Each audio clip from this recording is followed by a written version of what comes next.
Magandang araw sa inyo, Sir Bob, at sa lahat ng mga nakikinig at sumusubaybay sa inyong channel. Itago niyo na lang akong Sarina, taga Cardona, Rizal.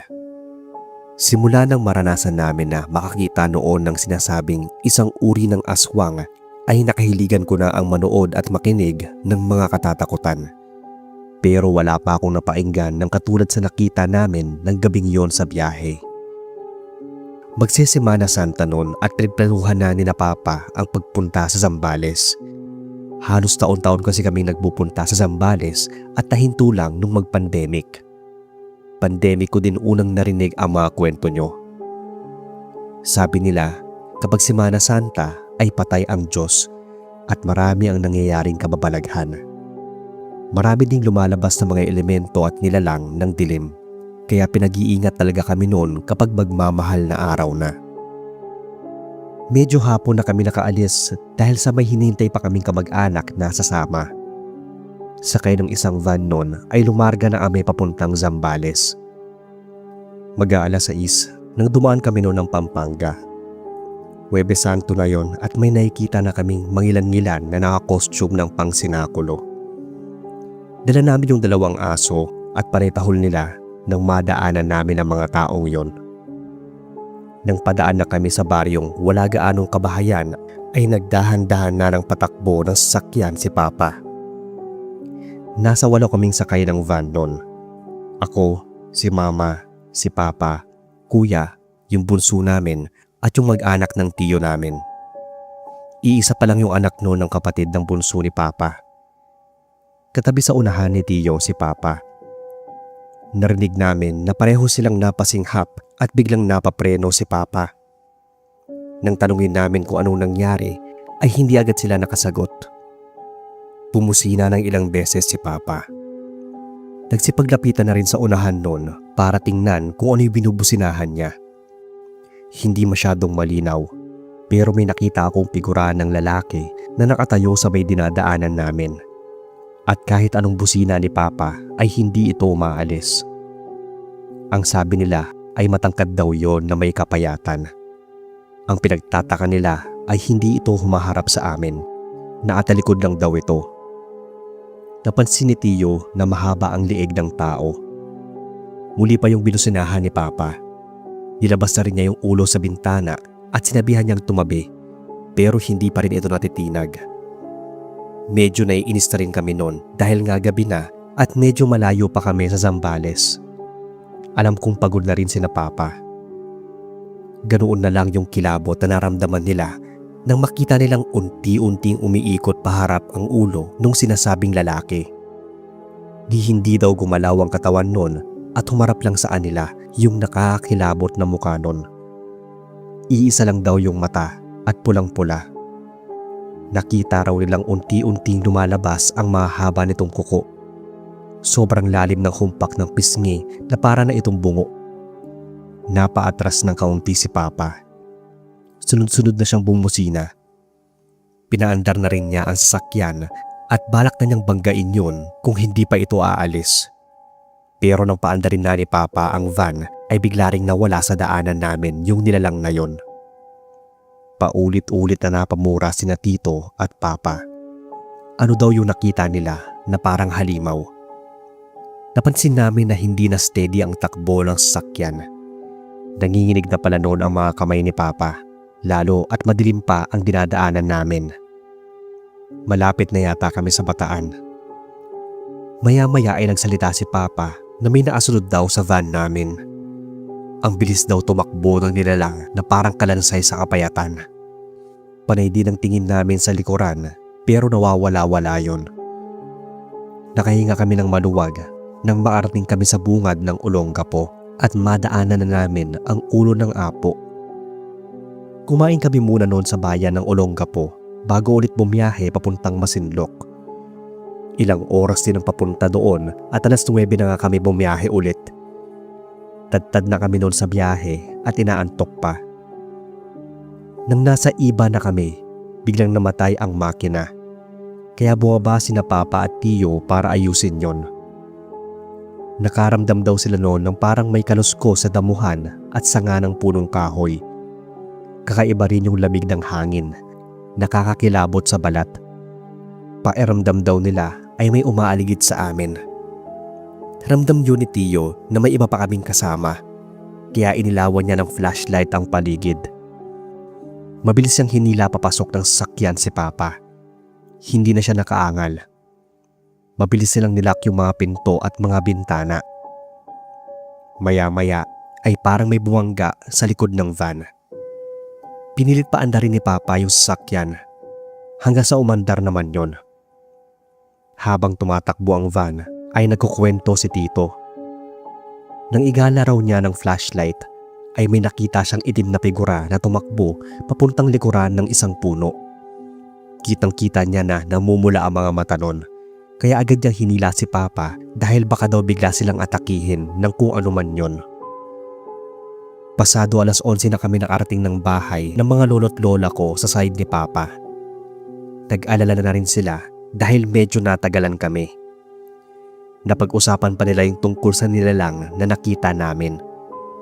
Pinagdedebatehan nila kung aswang ba yun o multo o elemento. Sabi ni Papa ay wala namang ganong aswang. Umiikot ang ulo. Pero hindi rin naman multo yun, sabi ni Tio, dahil kita niya nagtago yun sa may puno at namumula ang mga mata. Kasama ko si Bunso at si Mama sa isang kwarto. Sa sala naman sina Kuya at Papa. Nagising daw si Papa nang makarinig ng may hinang kaluskos at parang mga yabag sa labas. Ginising din daw niya si Kuya at pinalipat sa kwarto namin. Kaya nagising na rin kami ng pagpasok niya. Narinig ko na parang may naglalakad nga sa labas ng pabalik-balik o paikot sa bahay. Walang nagawa si Papa kundi gisingin din si Lolo. Alam niya kasing meron itong pangontra kahit papaano. Tahimik noon yung mga aso namin, pero biglang nag-iingay at umaangil. Parang galit na galit sila na gustong mangagat at manakit. Nagwawala na sila, kaya kinakabahan na rin kami. Ibig kasing sabihin nun ay may ibang tao o nilalang sa paligid. Lumabas na rin ang kwarto nun si Lolo at pinuntahan niya yung aso na naatali sa may likuran ng bahay. Pani na rin ang alulong at tahol nila. Sa pagtataka namin ay bigla na lang yung pinakawalan ni Lolo. Nagtatakbo ang mga yon paikot sa bahay na parang may hinahabol. Maya-maya, nakarinig na lang kami ng parang pinagsamang sigaw at atungal at parang may dumaan noon na ipo-ipo sa tabi ng bahay ni Lolo. Nahawi ang mga tanim ni Lola sa labas. Natigilan bigla ang mga tahol at bumalik na rin sa likod ng bahay yung aso ni Lolo. Muli niya yung tinalian. Mukhang umalis na raw yung umaaligid na aswang. Naitaboy yon ng alagang aso ni Lolo. Kinabukasan, maaga pa lang ay may dumaan ng naglalako ng mga kakanin. Isa yung matandang lalaki na matangkad. Grabe ang titig noon kay Tia na asawa ni Tio. Hindi sila bumili ng paninda nito dahil nagluto ng almusal sina Mama at Lola. Pero biglang lumapit noon si Tia at naglalaway daw sa kakaning tinda nito. Bumili siya ng isang supot na may lamang 5 piraso ng malagkit. Napansin pala ni Lolo na grabe yung tingin ng matanda kay Tia, kaya sinabihan niya ito na huwag munang kainin ng malagkit. Tinanong din siya ni Lolo kung naglilihi ba siya. Nagulat si Tita. Naalala niya na magdadalawang buwan na pala siyang hindi dinadatnan. Kaya sinabi ni na Lola noon na baka buntis na siya at siya talaga ang sinusundan ng aswang. Naalala ko noon nung huminto kami ng Pampanga. May isang matanda na titig noon sa sasakyan namin na parang tagos yung pagkakatitig niya. Tinahulan nga yun ng 2 aso namin. Nakaitim yun ng suot na costume. Parang kahawig na nagtitinda ng kakanin sa pagkakatanda ko yung itsura nito. Nakakakilabot naman kung siya nga yung aswang na sumusunod sa amin simula pa sa Pampanga at papaanong mabilis itong nakarating sa Masinloc. Sabi ni Lolo ay maraming kakayahan daw ang ganong uri ng nilalang. Yung iba ay nagaan yung ibon para makalipad at mabilis na mapuntahan ang bibiktimahin. Naghanda na lang noon ng pangontra sina Lolo para pag bumalik daw yon ng gabi ay handa na raw kami. Nagparamdam pa rin yon ng sumunod na gabi pero nilabas na siya ni na Papa lolo at tito. Pinagsasabuyan nila ng asin yung buong paligid ng bahay. Nagtaka na nga rin yung mga kapitbahay nila. Sinabi naman ni lolo ang nangyari. Hindi na bumalik yung sinasabing aswang nang medyo kumalat na yung balita. Umaga ng Sunday na kami nagbiyahe pabalik ng Rizal dahil delikado kapag madilim na at baka may bigla na namang sumunod sa amin o magpakita na ganong klaseng nilalang. Hanggang dito na lang Sir Bob ang kwentong family trip namin. Salamat sa inyong oras.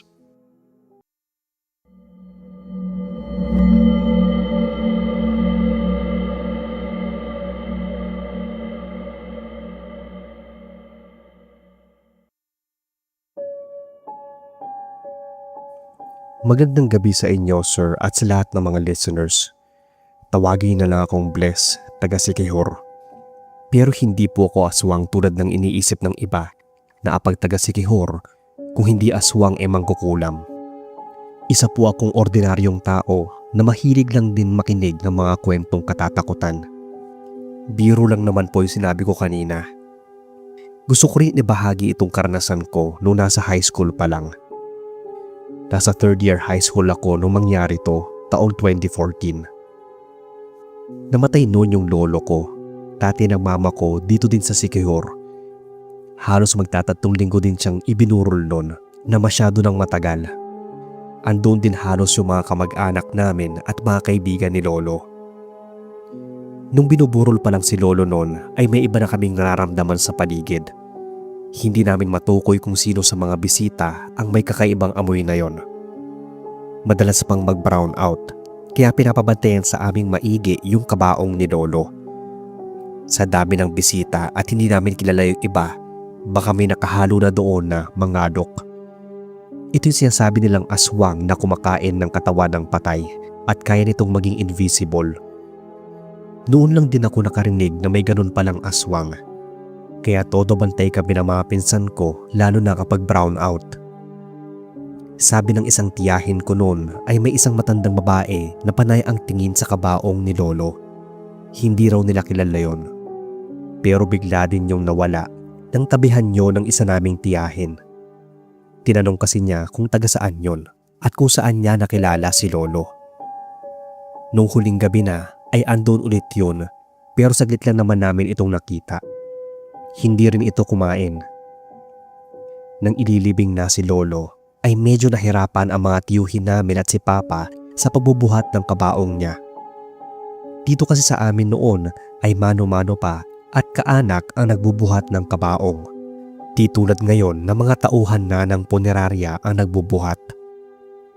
Takang-taka sina papa. Ang payat lang naman ni lolo pero nahirapan silang buhatin ang kabaong na sobrang bigat daw. Kahit ilan pa silang nagbubuhat ay nahirapan pa rin sila.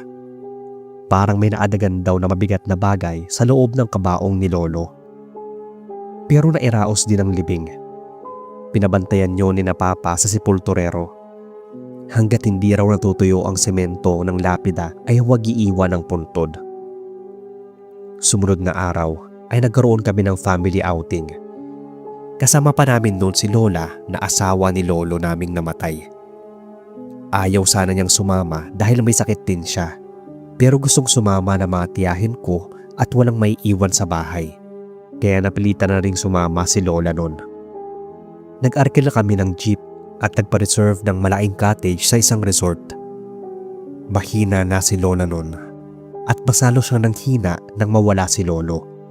Pero gusto din namin siyang ilabas at mag-enjoy kahit papaano. Nang paalis na kami ng bahay, ay nakita naming andoon sa may di kalayuan ang matandang babae na nakita namin sa burol ni lolo. Nakatayo yun at nakamasid sa amin. Kinawayan pa nga yun ng isang tiyahin ko pero wala yung reaksyon. Nang nasa biyahe na kami, Sir Bob, ay panay ang sabi ng driver na parang may naasabit daw sa likod. Umaga kami umalis pero makulimlim na at parang uulan. Wala namang naasabit dahil yung ibang lalaki ay sa bubong ng jeep nakaupo. Kaya takang-taka kami dahil panay silip ng driver sa salamin at lilingon. Si Tia at yung pinsan kong lalaki ang katabi ng driver. Naasilip na rin sila sa rear view at side mirror. Wala naman silang nakikita kapag dililingon nila. Pero ganoon na lang yung kilabot nila na totoo may nakasabit daw nang tingnan nila ito sa salamin. Para daw yung matandang babae. Lalo kaming nangilabot dahil hindi naman namin ito nakikita. Saglit na hininto ng driver ang jeep.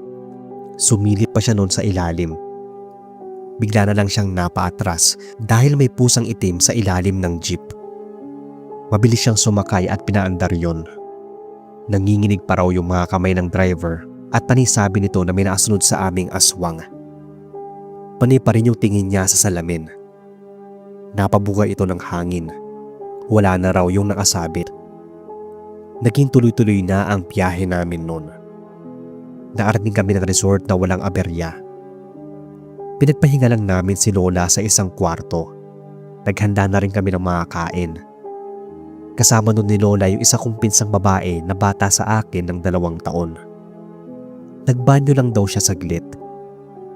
Pagbalik niya ay naabutan niyang nakabukas na yung bibig ni Lola at naatingala sa kisame.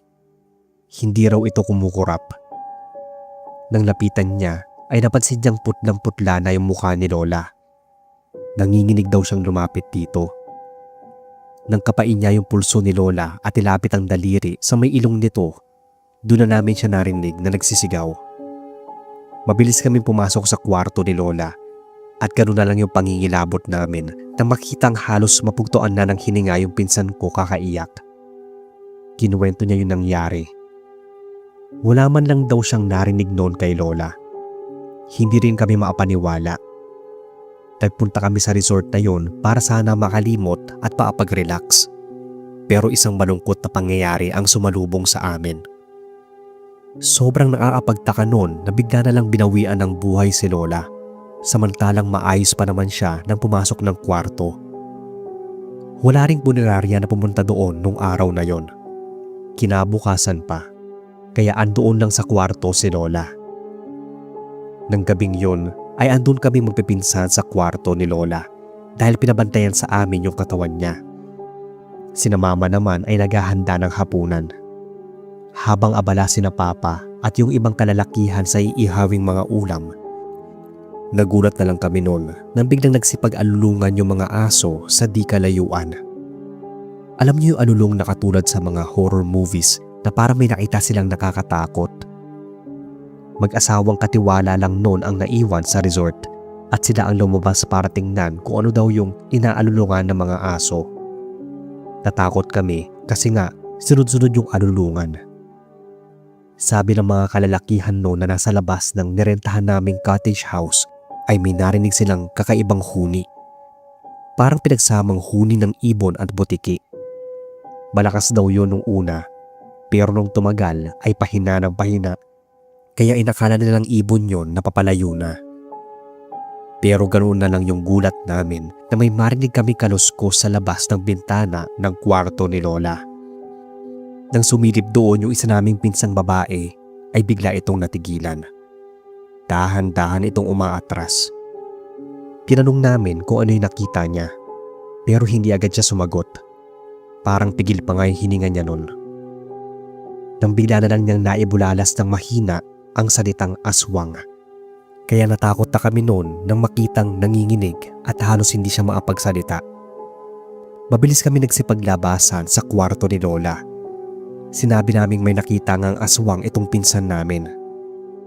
Ayaw pang maniwala ni na Mama pero nagsalita doon yung tiyuhin namin. May naamoy daw siyang masangsang na amoy na kakaiba. Parang nabubulok na laman. Inakala nga naming si Lola pero kakamatay lang niya. Biglang napasambit yung tiyuhin naming yon ng si Mama. Mabilis kaming nagsipagbalikan sa kwarto niya. Talagang kinilabutan kami nang makitang sira na yung bintana ng kwarto at may isang malaking pusang itim na mabilis na tumalon palabas doon. Hinabol pa yun ni na Papa sa labas pero nakalayo na ng tuluyan. Hindi na yun bumalik nung gabing yon.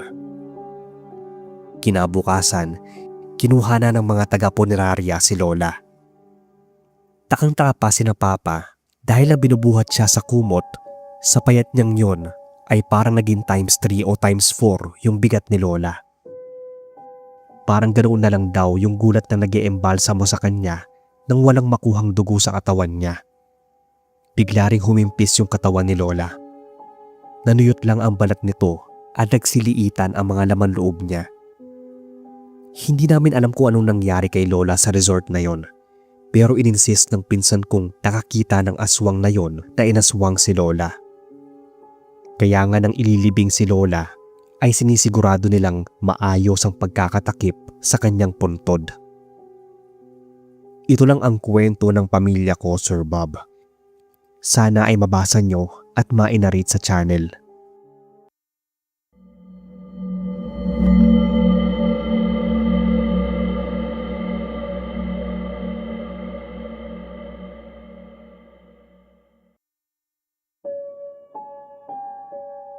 Hello po sa inyo, Sir Bob, at sa lahat. Ako si Jay, taga Palawan. Isa po ako sa mga silent listeners ninyo. Itong kwentong ibabahagi ko ay karanasan ng bunso naming kapatid. Tawagin natin siyang Loisa. Nangyari ito nang magkaroon kami ng family trip sa isang falls dito lang din sa Palawan. Graduate na kasi siya ng high school at nangako si na mama na magbabanding nga kaming mag-aanak pagkatapos ng graduation niya. Sinama din namin noon yung dalawang matalik niyang kaibigan. May pagka-private itong falls na napuntahan namin. Kakaunti lang ang mga tao at kinailangan talaga magpa-reserve bago pumunta. Sa sasakyan pa lang ay panay na ang kwentuhan ng mga kaibigan ni Loisa tungkol sa katatakutang nangyari sa school nila nung graduation. Pinagsabihan na nga sila ni na mama na huwag na nilang pag-usapan yung nangyari sa estudyanteng naposes nung araw na yon. Biyernes pa naman kasi noon. Ang sabi, tuwing Biyernes daw ay malakas ang hatak ng mga kababalaghan. Pero mahina pa rin sila nag-uusap at narinig naming tinanong nila si Loisa kung ano raw ba talaga ang nangyari. Pero buhat nang umalis kami noon ay wala nang kibo si Loisa. Hindi na rin niya sinagot o kinausap yung mga kaibigan niya. At nang lingunin ko siya ay nakatitig lang siya sa kawalan ng diretsyo. Nang sikuhin ko siya ay saglit lang siyang lumingon sa akin.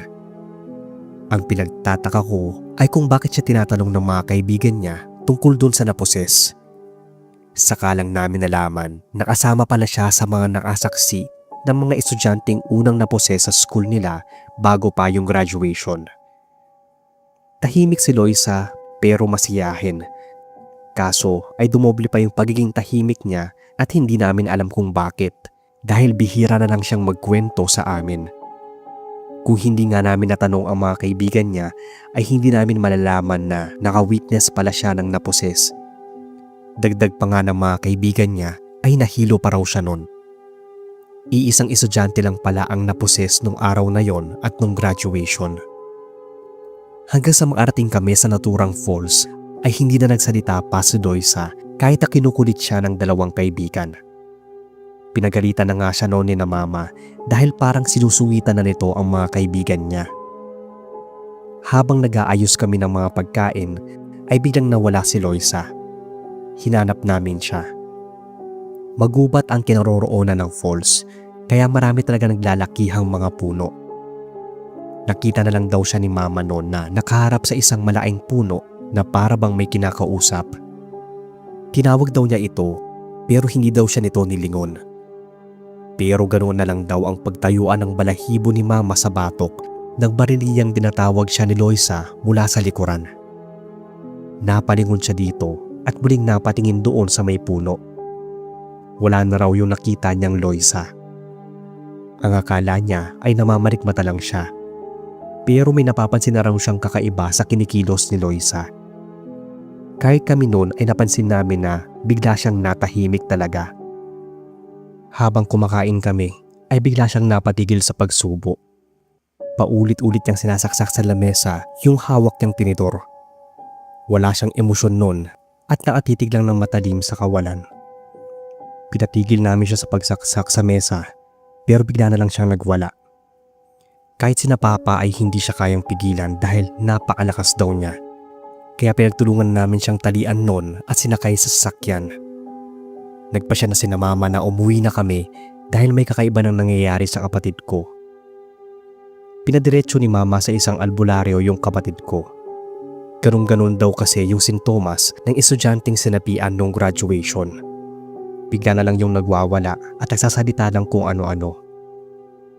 Pagkatapos ng panggagamot ng albularyo kay Loisa ay kumalma naman ito. Kaya naiuwi namin siya sa bahay. Nagpahinga siya habang may rosaryo at Biblia sa tabi. Pamaya't-maya kaming sumisilip sa kwarto ni Loisa. Kinagabihan, nagising na lang ako noon, sir, na parang may yubuyugyog sa higaan ko. Napalingon ako sa higaan ni Loisa. Kinabahan agad ako nang makitang wala na siya doon. Pero ganoon na lang yung kilabot na naramdaman ko nang may makita ako mabilis na gumapang papunta sa ilalim ng higaan ko. Doon, huling yumugyog yung kama ko. Gawa kasi yun sa kahoy na sinapinan ng foam. Mataas yun at pwede talagang magtago sa ilalim. Nanginginig pa ako buwaba ng higaan. Sinilip ko sa ilalim ng kama kung sino yung yumuyugyog. Nang biglang may humagikik sa likuran ko. Nalingunan ko si Loisa. Kinilabutan ako dahil nakatayo lang siya doon habang nakatingin sa akin at humahagikik. Medyo madilim pa nga sa kwarto namin kasi nakapatay ang ilaw. Pero naaninag ko siya dahil sa liwanag na tumatagos sa bintana namin. May naririnig ako na parang may tumatagas na tubig. Naaninag ko na nagmumula yon kung saan nakatayo si Loisa. Saka ko napansin na umiihi na pala siya sa shorts niya. Tinawag ko siya pero bigla na lang siyang tumakbo palabas. Kaya sinundan ko siya. Pero bigla akong napatigil noon nang marinig ko na tinatawag din niya ako mula sa kwarto namin. Halos hindi na ako makahinga at naiiyak na ako sa matinding takot. Marahan ako naglakad pabalik ng kwarto namin noon habang ang lakas ng kaba ko. Pagdating ko sa kwarto, Sir Bob, ay nakita ko yung kapatid ko na nakaupo sa kama niya. Doon ko lang naisipan na magpailaw ng kwarto namin. Nakita ko siyang magulo ang buhok at nanlalalim ang mga matang nakatingin sa akin. Doon na ako kinilabutan nang bigla siyang ngumisi. Sumunod nun ay mabilis siyang tumayo at bigla akong dinaganan. Doon na ako nagsisigaw. Nagising na sina mama, pero bigla na lang tumakbo si Loisa at hindi na namin siya nakita sa loob ng bahay. Hinanap namin siya sa buong subdivision namin, buong magdamag yon. Pero kinabukasan na namin siya nakita. Nakaupo siya sa lilim ng malaking puno at tulala. Pinabless na nga namin siya sa isang pari at dinala sa albularyo. Isa lang ang sinasabi nila. May masamang espiritong gumagambala kay Loisa at sa isang puno raw ito naninirahan. Hindi namin alam kung sa school ba niya nakuha yon o doon sa private falls na pinuntahan namin. Ang bilin lang noon kina mama ay ilayo muna namin siya sa lugar namin dahil may malaking puno din malapit sa bahay. Pero pinakita ni na mama ang korte ng punong tirahan ng espiritong sumasanib daw kay Loisa. Kahawig daw yon ng punong nasa eskwelahan nila. Hindi namin alam kung paano at kailan nagsimula ang pagsapi sa kanya.